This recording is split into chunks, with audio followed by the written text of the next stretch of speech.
la raison c'est pour laquelle je ne suis pas resté au Canada ou en Allemagne, c'est que j'ai senti une forme d'inutilité en vivant au Canada, où tout était déjà fait, où la vie était vraiment bien.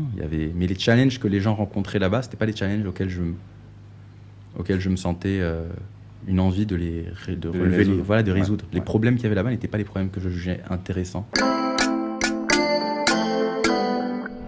J'aimerais même parler à ceux qui ne retournent pas, mais bien même les gens qui ne sont pas africains, c'est-à-dire qui ne sont pas d'origine africaine. J'en ai connu, des Allemands, des Français qui sont tombés amoureux de l'Afrique. Tu remarques que souvent les raisons ne sont pas si différentes de celles des autres. C'est parce qu'ils veulent participer à une histoire qu'ils trouvent beaucoup plus intéressante. Ils veulent créer quelque chose. Donc l'aventure d'une vie en Afrique les excite davantage qu'une vie en Europe. Niabe Webakers, leke mifondo, mifonyodea, Elia. Aujourd'hui, une nouvelle interview avec un nouvel invité. J'ai nommé monsieur Lino Kofi Chosi. Enchanté Lino.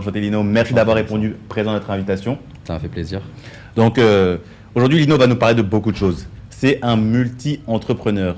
Au Togo, ici à Lomé, il fait énormément de choses et vous allez le découvrir à travers cette interview. Tout d'abord, avant de démarrer cette interview, comme vous le savez, Weback to Africa a pour but d'aider les Africains et les Afro-descendants qui le souhaitent à retourner sur le continent, sur la terre-mère. Donc si jamais c'est une thématique qui t'intéresse, je vais t'inviter à t'abonner à la chaîne, activer la cloche afin de ne rien manquer du contenu qui sort dessus. Et ensuite, je vais t'inviter à aimer la vidéo, c'est très important pour le référencement. Et puis ne sois pas égoïste, partage la vidéo autour de toi. Moi je m'appelle Messan Frédéric Akakpovi, j'ai fait le choix il y a cela 2 ans de rentrer sur le continent et c'est l'une des meilleures décisions que j'ai prises dans ma vie. Donc aujourd'hui, on va parler avec monsieur Lino Kofi Chosi. Est-ce que tu es prêt? Écoute, je suis prêt, j'ai hâte. D'accord. J'ai plein de choses à dire. Génial. On va commencer cette interview avec une question qui peut paraître très simple, mais assez difficile dans la mesure où un être humain est un être complexe. Donc, est-ce que tu pourrais te présenter pour celles et ceux qui nous regardent sur la chaîne Weback to Africa, s'il te plaît? Très bien, bonjour à tous. Moi, je suis, comme je l'ai dit tout à l'heure, Lino Kofi Chosi. Donc, je suis un métis franco-togolais qui a vécu un petit peu partout dans le monde. Je suis né au Togo, donc mon premier pays, le pays de ma mère. Et puis à l'âge d'1 an, on est parti vivre en Guyane française, donc en Amérique latine, pendant 8 ans. Puis on est parti vivre au Sénégal. Et du Sénégal, j'ai eu mon baccalauréat, je suis parti faire des études au Canada. Finalement, après les études, j'ai travaillé un petit peu à Montréal, je suis parti vivre un petit peu à Shanghai, en Allemagne aussi.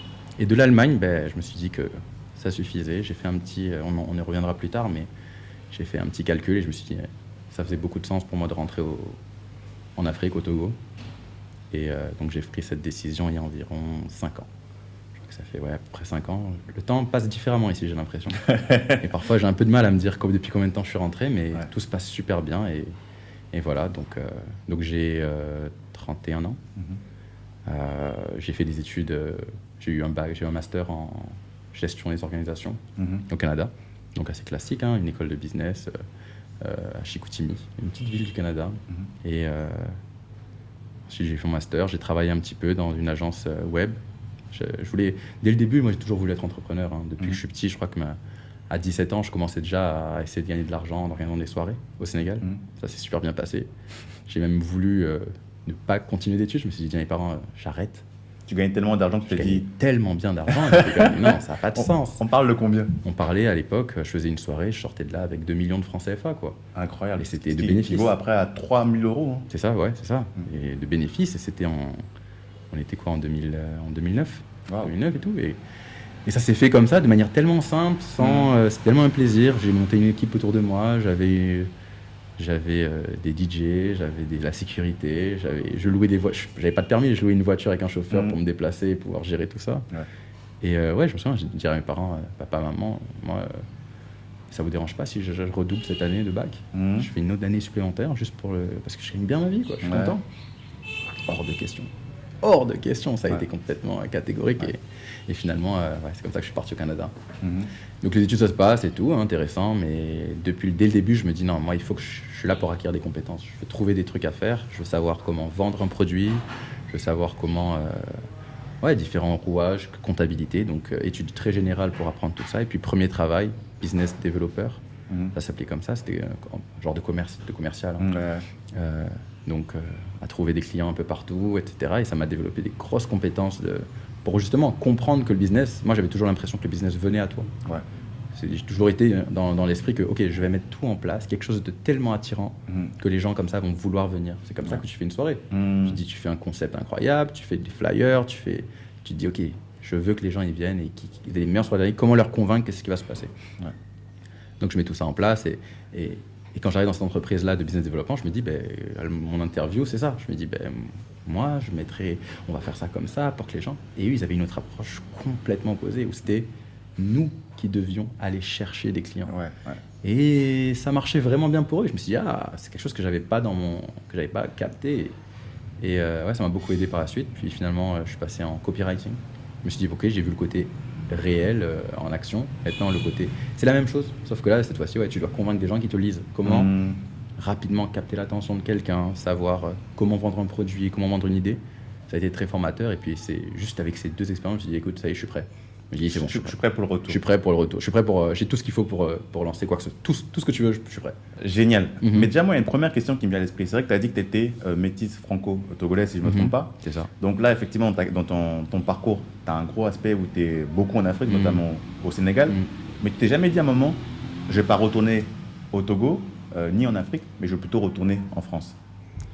Bizarrement, en fait, ça a été toujours une option. J'ai toujours dit que ça a été comme une forme de sécurité. Je me dis, écoute, j'ai la chance de pouvoir me dire demain que s'il y a un problème, je peux aller vivre en France.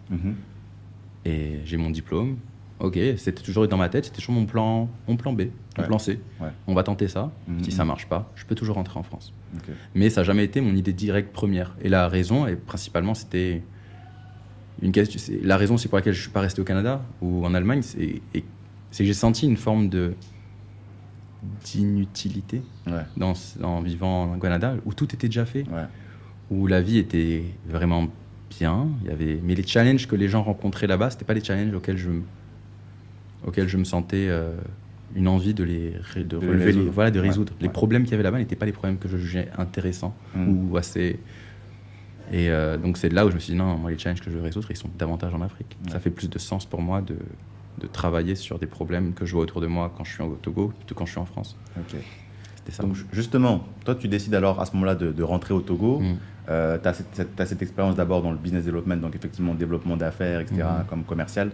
Et ensuite après, dans le domaine du copywriting, quand tu rentres au Togo, ton idée c'est quoi? Tu te dis, ok, je vais ouvrir ma boîte de conseils, je vais faire justement quelque chose pour aider les gens à développer leur affaire parce que c'est ton background aussi, ou tu te dis, non, je me rappelle quand j'étais adolescent, je gagnais de l'argent dans le domaine d'événementiel, donc je vais recommencer ce principe, non pas au Sénégal, mais au Togo. Dans l'idée, toutes les idées étaient là un petit peu. Hein. Vraiment, je me souviens, j'étais en Allemagne, je pensais, je voyais ma vie, j'étais comme là où ça va, ça me convient pas. Je vois bien ce qui va se passer, j'arrive à voir le futur que j'ai si je prends ce chemin-là, et ce que je vois ne me tente pas tant que ça.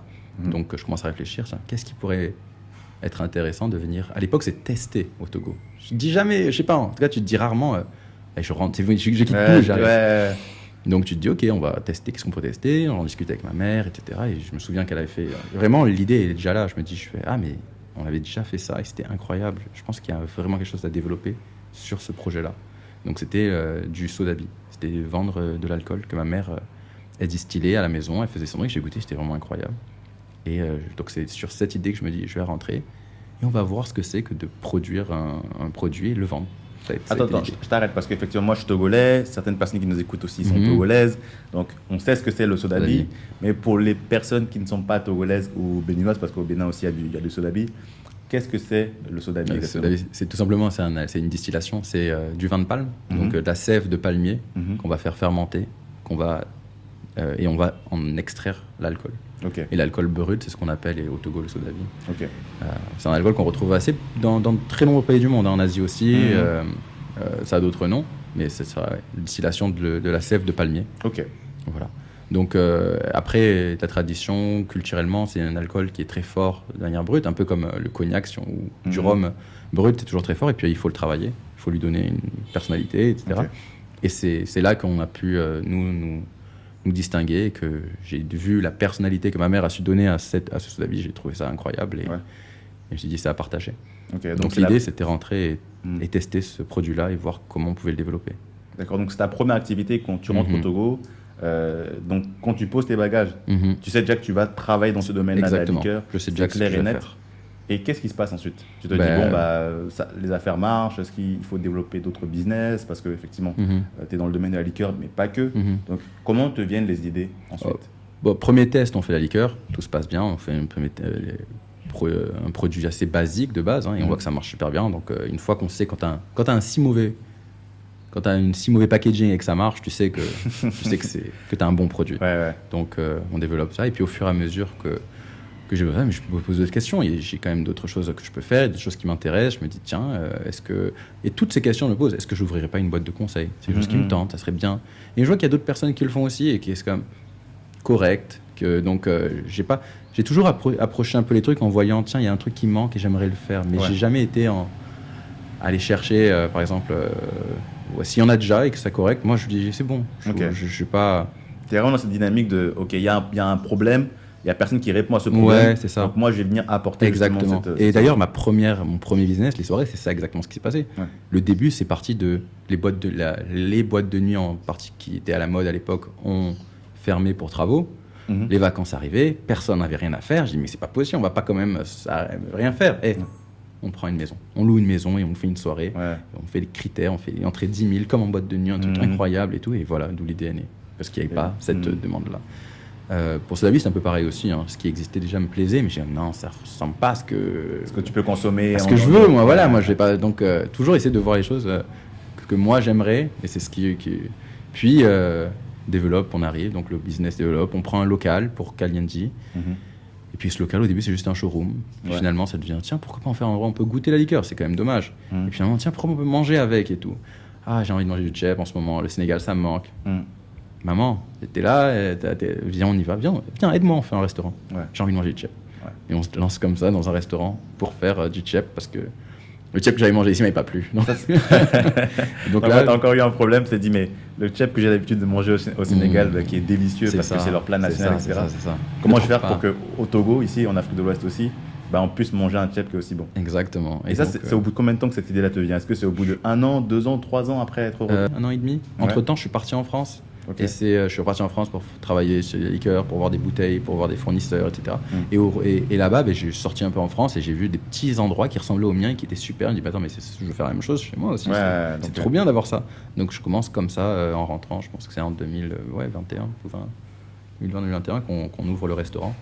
Et qui va prendre plusieurs formes. Qui va commencer par un bar, après qui va être un truc à tapas, et puis qui finalement a trouvé un petit son d'identité maintenant.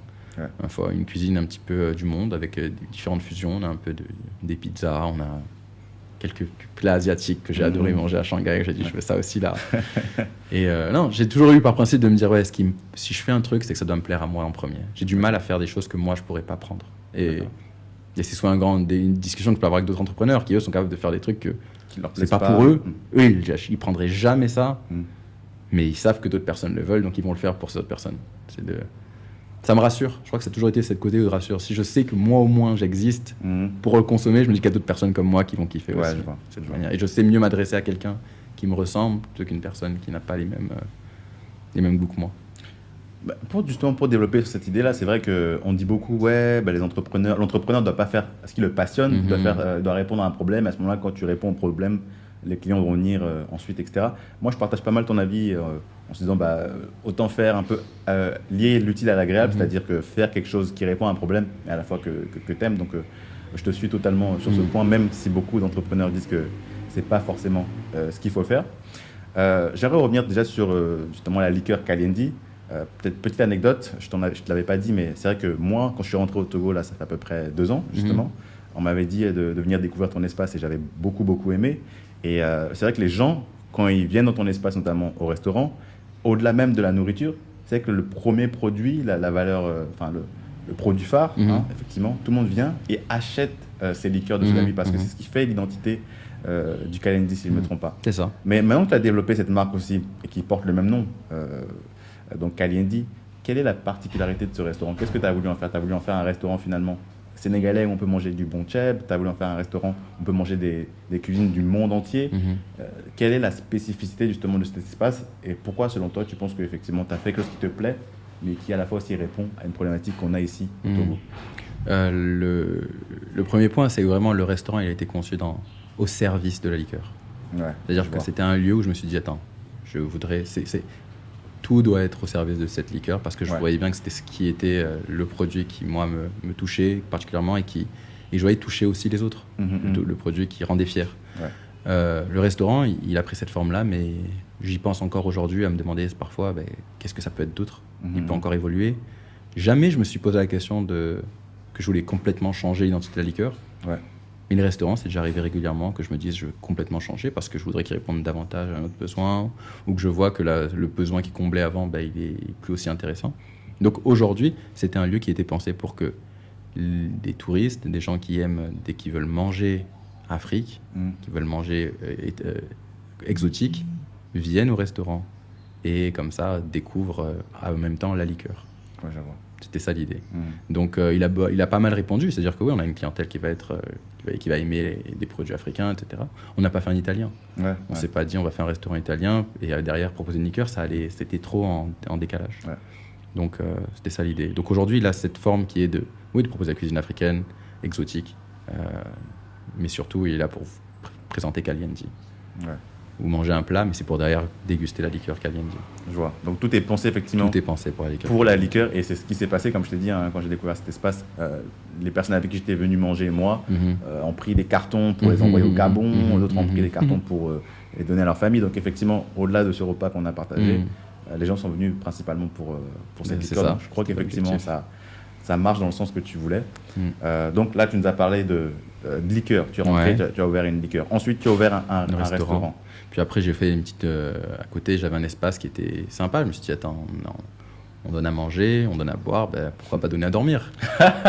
Donc comme ça, on a pris un petit lieu qu'on a rénové et puis on a fait, en plus de ce lieu-là où on est actuellement. C'est-à-dire qu'il y avait il y a ce lieu actuellement. Donc la Villa Kaliendi, qui est différente du lieu dont tu parles actuellement. Exactement. Donc la Villa Kaliendi, c'est aussi, ça fait partie un peu de l'histoire. Quand j'arrive ici...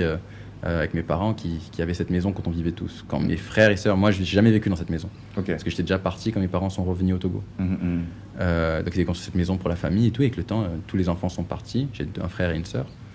Et ils se sont retrouvés un peu seuls dans cette grande maison et ils se sont dit on va l'ouvrir à d'autres personnes.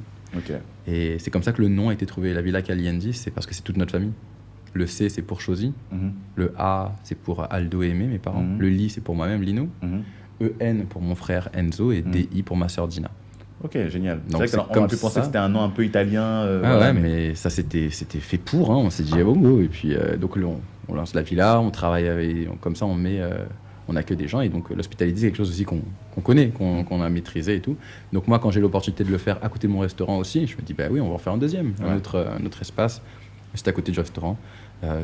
Critère important, est-ce que c'est quelque chose que je peux faire et m'absenter? Oui, donc c'est validé. Est-ce que c'est quelque chose qui va demander, est-ce que je prends un risque important en le faisant? Non. Et puis, est-ce que c'est au service de la liqueur?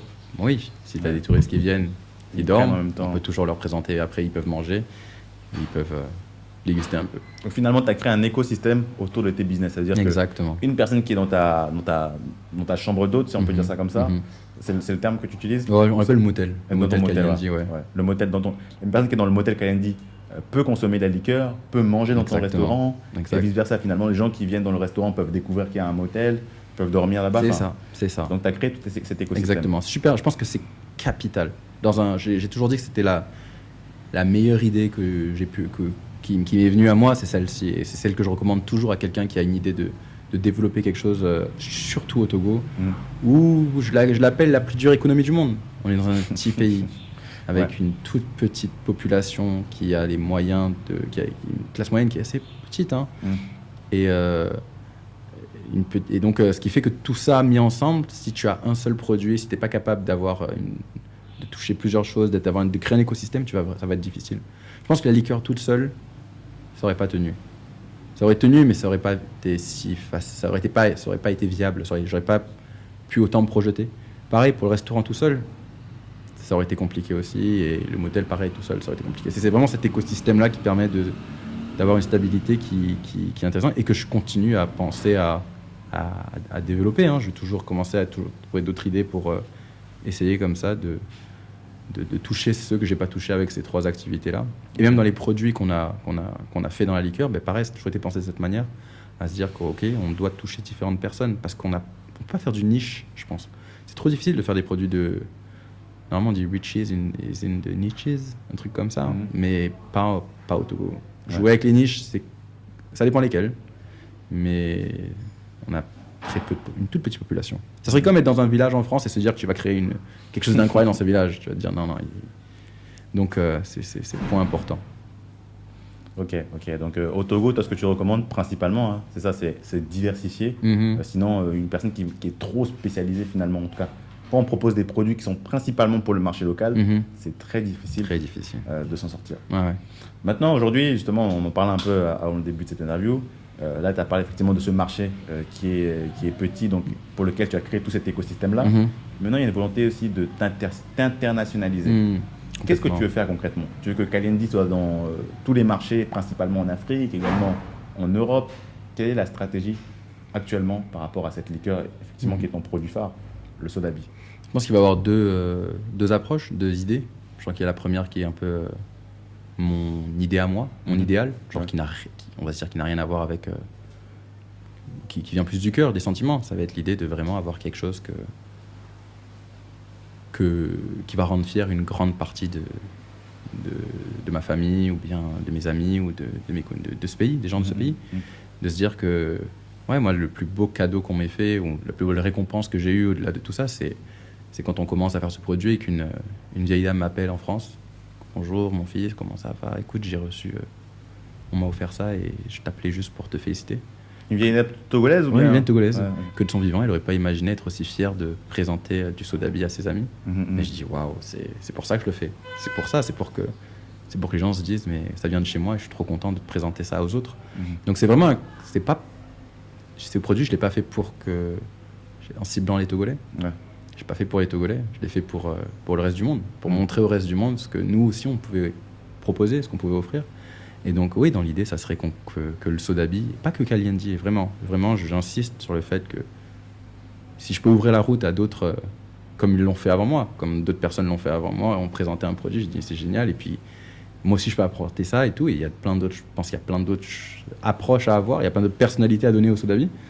Donc comme ça, ensemble, si on arrive à créer quelque chose qui peut être reconnu dans le monde entier, qu'on arrive à faire du Sodabi, un autre produit à part comme le rhum, on va dire comme la tequila, incroyable pour nous.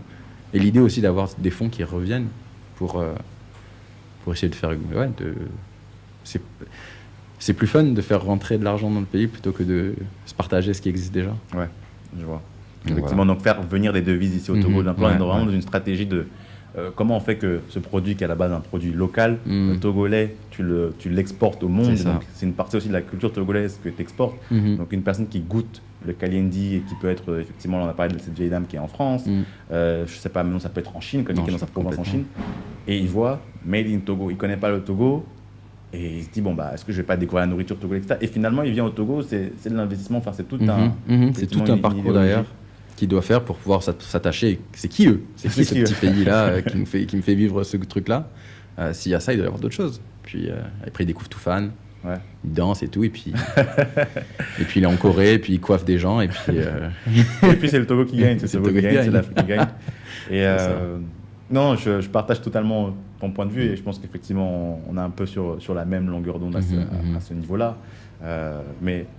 Lino, c'est vrai que tu nous dresses un beau portrait. Là. Tu nous dis, oui, je rentre il y a 5 ans, je lance ma marque de liqueur, ça marche, le restaurant, ça marche, je lance un motel, ça marche, je veux maintenant faire découvrir... Ça a l'air trop bien, ça a l'air trop bien. Tu te dis, let's go, il y a let's go. Non, mais il y a énormément de prérequis pour faire un truc pareil. Et il y en a beaucoup, et parfois je me dis même que, je me suis dit souvent que si j'étais conscient de ce que je devais faire, je l'aurais pas fait. Ça a été un peu de folie, vraiment, ça a été un peu de folie, je le dis clairement, parce que parfois tu te trouves avec des trucs, mais what? Comment moi j'ai pas pensé que ça a été... Tu te dis oui, mais c'est simple, tu rentres, etc. Et à chaque année, tu te découvres qu'il y a des choses auxquelles tu n'aurais jamais imaginé, que tu tombes sur des déceptions, il y a des problèmes, des difficultés et tout, et puis... Et faut pas... Le tableau, il est pas tout rose, Et surtout, même on discute, mais même on est dans un moment là actuellement clé, même où moi, il y a des réflexions, je me pose des questions, je me demande où est-ce que ça va aller, quoi, combien de temps, est-ce que... Et puis il y a des moments où tu te dis que c'est difficile, et puis d'autres, tu te dis mais c'est génial, tout va bien, etc. Les plus gros challenges, on va dire... je parlais des prérequis, donc les prérequis, je ne l'aurais pas fait si mes parents n'étaient pas là. Ok. Je l'aurais pas fait si j'avais pas eu le support de mes parents financier pour lancer une telle activité. Moi, j'ai pas eu le temps. J'ai eu l'opportunité. Quand je parlais tout à l'heure des cartes que j'avais eues, le calcul que j'ai fait, c'était celui-là. Je dis mais attends, est-ce que je veux par ego ou par me dire que je l'ai fait tout seul ou un truc. Il y a ce côté-là. Je l'ai pas. Moi, je suis un joueur de jeux vidéo et Tu veux gagner. Et je veux être le plus efficient possible. Okay. Je regarde qu'est-ce que le jeu m'a donné comme carte et je vais faire du mieux avec ce que j'ai eu. Okay. Donc le délire du je suis un self-made man, mes parents m'ont rien donné, Ça c'est pour les autres, moi je m'en fous. Moi j'ai pas ça, j'ai pas ce problème-là. J'ai vraiment si tu as des bonnes cartes, utilise-les. C'est par respect même pour les cartes que tu as. Donc dans ce cas-là, mes parents étaient capables à ce moment-là de m'apporter une somme d'argent importante pour démarrer. Ouais. J'ai pas dit non. J'ai dit ok, let's go, et puis on y va. Donc sans ça, sans ce support, sans l'idée que j'ai déjà un endroit où vivre, je peux passer un an chez mes parents, être tranquille, je peux trouver un petit travail, etc. Donc le risque n'était pas si grand que ça. Et donc c'est pour ça que j'ai pu le prendre. Quand les difficultés sont arrivées, je sais qu'il y avait toujours à un moment donné, je pouvais compter sur un prêt de mes parents ou sur une avance pour pouvoir débloquer une situation. Ouais. Quelque chose que j'aurais pas pu faire si j'aurais dû attendre beaucoup plus tard. C'est-à-dire que si j'avais ce projet tout seul, j'aurais dû davantage mettre de côté en Europe, travailler, mettre de l'argent. Et me trouver dans une situation où je me dis, attends, est-ce que je suis prêt à risquer tout ce temps pour quelque chose, un projet? Est-ce que je suis prêt à le faire? Et je pense pas que je l'aurais fait. Pour entrer peut-être dans le factuel, etc., je sais que certains entrepreneurs veulent aussi garder un peu le secret autour de ça. Et si jamais tu n'es pas du tout disposé à en parler, justement, quand toi tu rentres au Togo et que tu veux lancer ce premier projet, donc par rapport à la liqueur, ça t'a demandé à peu près quelle somme? Et aujourd'hui, peut-être juste en termes de chiffre d'affaires, combien tous ces business te rapportent? Justement, ça peut donner aussi une idée de toute la progression qui a été faite. Ce qui est délicat, ce que je n'ai pas été très cool avec mes parents, c'est que moi-même, je ne savais pas combien ça allait coûter tant que ça. Quoi. Quand je suis arrivé, je me suis dit, facile, hein, on achète des bouteilles, on fait un truc et on vend, c'est tout. Très naïf. Après, j'ai découvert les taxes, j'ai découvert les coûts des transports, les droits d'accise, des trucs à payer, tout ça. Et puis, au début, tu commences. Et puis, je crois qu'au total, je crois qu'on était autour de peut-être 40 millions pour vraiment mettre en place le restaurant. Donc, 40 millions, peut-être c'est à peu près 60 000 euros, si je ne me trompe pas. Ouais, c'est ça, à peu près 60 000 euros. Ouais, qu'on a pour faire le démarrage, pour commander les premiers containers de bouteilles, refaire l'entreposage, on va garder tout ça, etc. Et à partir de là, on a pu être autonome. À partir de là, la société a pu elle-même se développer, etc. Et puis c'est avec l'argent que la société générait que j'ai pu investir dans d'autres choses, le motel, dans d'autres projets, acheter un terrain ou des trucs comme ça. C'est avec vraiment l'argent qu'on a pu développer et tout. Jusqu'à ce que d'autres difficultés arrivent, potentiellement l'État.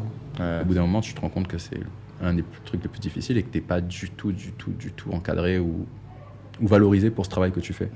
C'est que je me suis déjà dit, écoute, juste à cause de ça, je veux arrêter. J'ai l'impression de me dire, let's go, j'essaye de faire un truc pour qui va bénéficier à tout le monde. Et puis derrière, j'ai l'impression d'être moins bien traité que quelqu'un qui veut juste faire de l'argent, qui veut juste importer. J'ai beaucoup plus intérêt à importer quelque chose et le revendre que de produire localement et puis vendre. On est beaucoup moins tendre avec moi. Donc ça, c'est un petit peu... voilà, donc au total, on a dit... c'est le premier investissement de 40 millions, je pense. Et ensuite, on a le chiffre d'affaires. On a quand même généré des très beaux chiffres d'affaires. Je pense qu'au total, sur une année, je crois qu'on était autour de... j'ai dit combien? Allez, 70 millions. 100 000 euros, on va dire, si on prend l'ensemble des trucs, un chiffre d'affaires. Pas mal de dépenses quand même. Il faut quand même se cacher que c'est beaucoup de dépenses aussi. J'essaie de bien payer les gens avec qui je travaille aussi. Et puis de rembourser après une partie, de sortir de l'argent pour rembourser les parents quand j'en ai de côté, mettre un peu de côté pour prévoir de nouveaux projets, etc. Donc, C'est à peu près ça. Et un niveau de vie aussi, j'ai pas un très gros niveau de vie. Ouais. J'ai pris un studio au sud du restaurant, j'en profite comme ça et tout. Si je dois manger, je suis avec mes parents, je profite. Il y a pas mal de trucs, donc ce qui fait que je me sens dans une bonne situation où, où tout est pas mal. Ok, justement, tu as parlé de quelque chose qui est très intéressant et puis effectivement, je pense que ça se dit beaucoup dans les familles togolaises et au sein des Togolais. Il y a ce sentiment que, effectivement, si on lance quelque chose au Togo, c'est pas forcément valorisé et il n'y a pas effectivement cette fierté. On va se dire, on va être accompagné aussi bien par nos compatriotes. T'as parlé de l'État, mais c'est même pas que l'État, finalement, c'est aussi les compatriotes qui vont pas forcément porter ce projet en se disant c'est du made in Togo, j'en parle à mes amis qui sont suisses, qui sont tunisiens, qui sont chinois, etc. Donc tu en as parlé et finalement est-ce que tu as dit que effectivement c'est ce qui se passait un peu pour toi, mais c'est quoi la raison sous-jacente selon toi? Est-ce que tu penses que en fait, chacun veut être le premier de la classe, donc c'est-à-dire que chacun préfère être le meilleur dans ce qu'il fait, donc il ne veut pas voir un autre réussir? Qu'est-ce qui explique ça selon toi? Je vais garder un peu de nuance. Je pense que le projet a été porté par beaucoup de Togolais. Je pense qu'Aliandi a vraiment été apprécié par beaucoup de Togolais qui ont vu un produit dont ils étaient super fiers. Et je pense aujourd'hui, c'est le bouche à oreille en premier qui fait parler de nous, qui fait qu'on se développe. C'est des gens qui le recommandent à leurs amis, c'est des Togolais qui voyagent. Et je pense que le reste du support dont je parle, il est vraiment plutôt économique. Il est vraiment autour des taxes, des différentes relations. Il n'y a pas de distinction qui est faite entre quelque chose qui est produit au Togo et quelque chose qui est importé. Ouais. Donc, et cette raison-là, je pense qu'elle est surtout économique. C'est parce que vraiment tout le monde veut gagner de l'argent. Ouais. Il y a vraiment à chaque étape. Que ce soit au niveau de la personne qui est dans l'administration, la personne qui va commercer avec toi. Enfin, chacun veut avoir sa part. Exactement. Il y a vraiment et personne ne veut te laisser partir avec. Il y a vraiment ce côté où, peu importe si je passe devant quelqu'un, il va dire non, lui aussi il veut sa part. Ouais, je vois. Bah écoute, c'est un produit togolais, non? T'as dit que c'était togolais? Ouais, donc chaque Togolais doit c'est la fierté du pays. Partage. Vas-y. J'aimerais bien, mais parfois ça peut vraiment détruire le projet. Mais justement, toi, tu as dit qu'il y a plein de fois où tu as voulu arrêter, que tu étais en mode pourquoi je fais tout ça? Et qu'est-ce qui fait qu'aujourd'hui tu en es encore là, tu es toujours ici au Togo et te dis je continue? Est-ce que c'est seulement l'aspect pécuniaire, c'est l'activisme? Qu'est-ce qui fait qu'aujourd'hui Lino Kofi Chosi est encore au Togo et développe Kalindi? Il y a plusieurs choses. Je pense qu'il y a la qualité de la vie que j'aime vraiment. Tu veux plus repartir en Europe? Difficile, j'y vais. Je suis parti là. J'ai fait un mois, c'était sympa, mais j'étais content de rentrer. Il y a aussi que il y a des gens qui comptent sur moi en fait aussi. Il y a vraiment des gens qui comptent sur Kalindi, qui veulent voir réussir. Combien d'employés actuellement maintenant pour Kalindi? On a une dizaine de personnes. Et sans compter effectivement tous les emplois indirects, les gens qui vont peut-être transporter la marchandise. Non, c'est ça. En prenant les gens qui sont vraiment là tous les jours, c'est ça, une dizaine. Ok. Une dizaine. Et puis et puis on développe là à Cotonou aussi. Moi, la raison pour laquelle je suis là, c'est que je vois que malgré tout ça, on y arrive.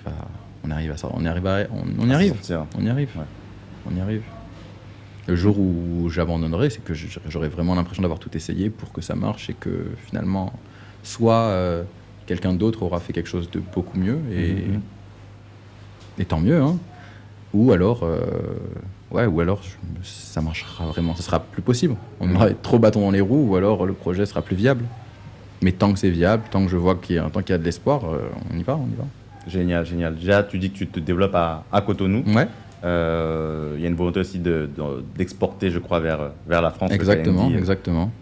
Ça va être, c'est des questions, là, c'est purement financier. Ça va être des questions d'investissement, de savoir est-ce qu'il y a d'autres personnes qui sont prêtes à nous accompagner financièrement sur le projet.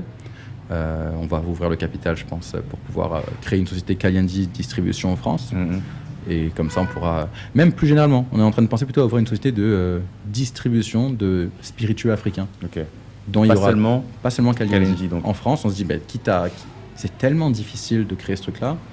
Ça existe tellement pas déjà. C'est difficile d'importer des... on se dit, on va le faire pour tout le monde. Génial. On crée la société. Demain, si il y a un gin camerounais ou une vodka béninoise qui sort, vous pourrez les accompagner. On les accompagne. On l'a déjà fait. On les aide à travailler sur tout ce qui peut tout ce qui fait la force de Kalyanji, je pense que ça se transmet super bien. Ouais. Et c'est parti. On accompagne pour le développement en Europe aussi. Donc, s'il y a des gens qui nous regardent actuellement, qui nous écoutent, etc., quel serait le mot que tu aurais pour eux, justement, par rapport à ce projet, qui t'envoie un message, qui se lance, etc. Quel serait ton mot pour ces personnes qui nous écoutent, et justement, par rapport à ce projet d'internationalisation de Alors, en marque 2 Kalyanji? étapes. La première, c'est s'il y a du monde qui veut se lancer. Alors, qui veut se lancer en voiture, il y en a beaucoup. Beaucoup de gens m'ont appelé. Oh, j'aime trop ton produit, je veux le distribuer. Et ils se rendent pas compte de ce que c'est comme travail. Comme je dis, on se rend pas compte jusqu'à ce qu'on ait la tête dedans. Et tu vois, waouh, entre les taxes, entre les différentes organisations, les différentes règles que je dois respecter, tout ce qu'il y a à faire, ça peut rapidement te dire, mais non, finalement, c'est pas possible. Donc là, aujourd'hui, on va faire l'effort de développer cette entreprise en France. S'il y a des gens qui veulent investir dans une entreprise comme celle-ci, s'il y a des gens qui veulent placer leur argent dans un projet et puis nous accompagner, on est tout bon pour ça. Il faut nous contacter sur Instagram ou n'importe où, Kalyanji Liqueur. Et puis, pour les autres, une fois que ce projet est fait, si jamais vous sentez l'âme de vous lancer dans un projet de ce type, c'est-à-dire production d'alcool, eh ben, avec plaisir que je vous donnerai tous les conseils qu'il y a à avoir pour développer quelque chose qui viendra compléter Kalyanji. Il y a plein d'autres choses à faire. Il y a vraiment des belles choses à faire avec l'alcool ou avec d'autres produits. Ouais. Génial. Moi, j'aime beaucoup en plus cette dynamique, effectivement, et dans le partage. Non pas seulement, oui, je reste dans mon petit cocon et je fais le truc pour moi, pour ma famille, pour mes amis, pour mon pays. Là, tu as cette volonté de se dire, OK, s'il y a d'autres personnes qui sont en Afrique, qui veulent faire comme toi, toi, tu es disposé à les accompagner, etc. Sure. Et en plus, contrairement à ce qui se fait beaucoup, et moi, ce que j'ai beaucoup constaté, notamment en France, où j'ai grandi une grosse partie de ma vie, où l'Africain, ou les personnes d'origine africaine, font des produits seulement pour les Africains.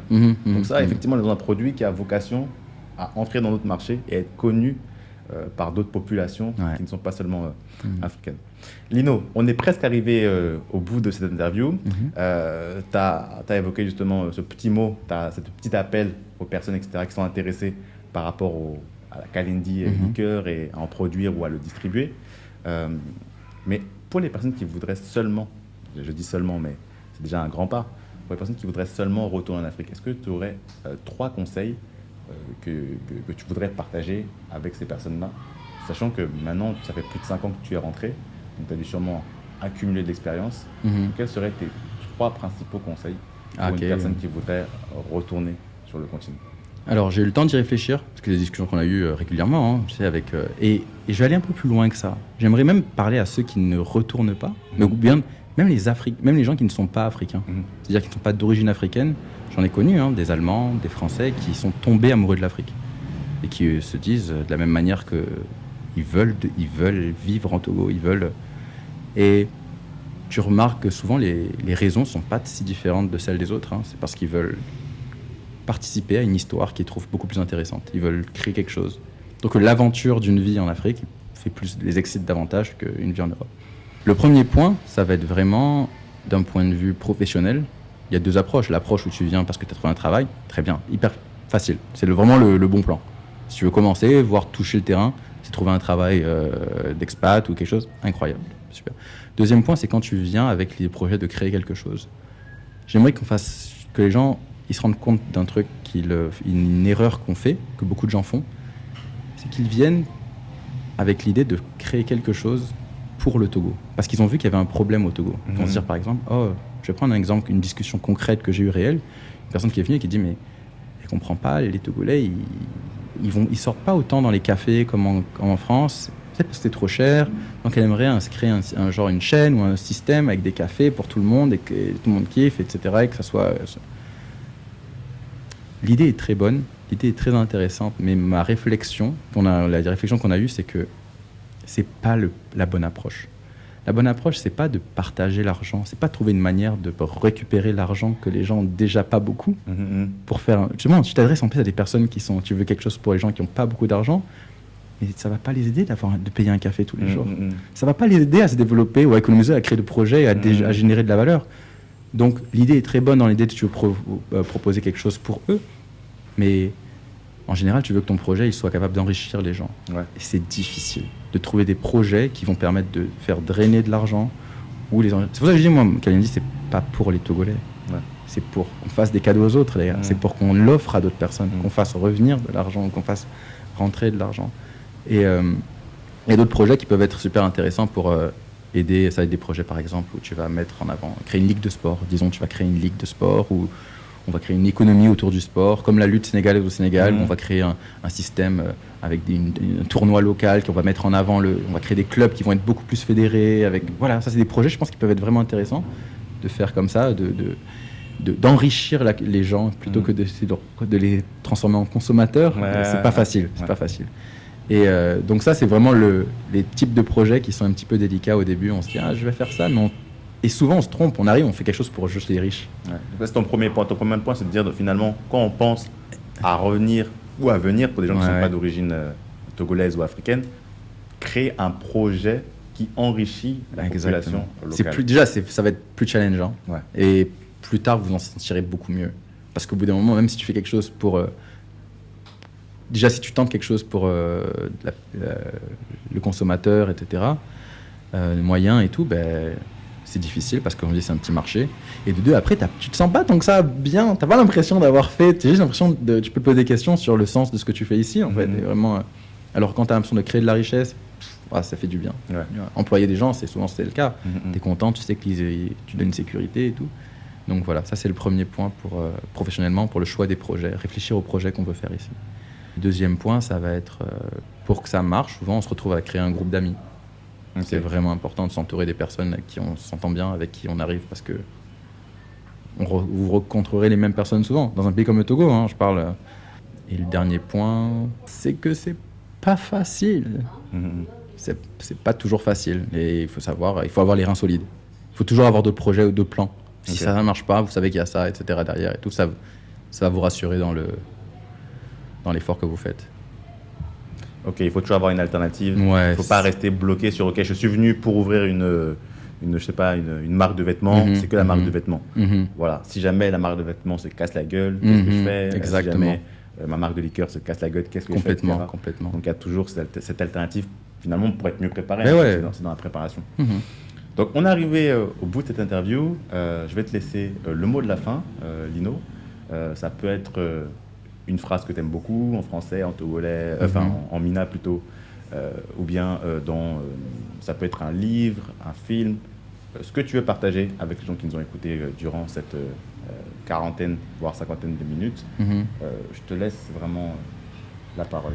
J'aime beaucoup la phrase qui dit que quand quelque chose se passe en dehors de toi, il faut toujours savoir est-ce que c'est quelque chose sur lequel tu as le contrôle.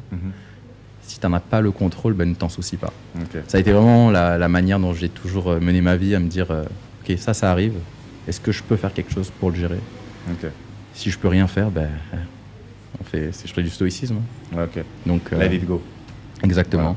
Et puis sinon, s'il y a des personnes qui veulent discuter davantage, qui veulent davantage de conseils personnalisés, ça sera toujours avec plaisir. J'adore échanger, j'adore apprendre aux autres ce que j'ai appris. C'est un vrai plaisir pour moi.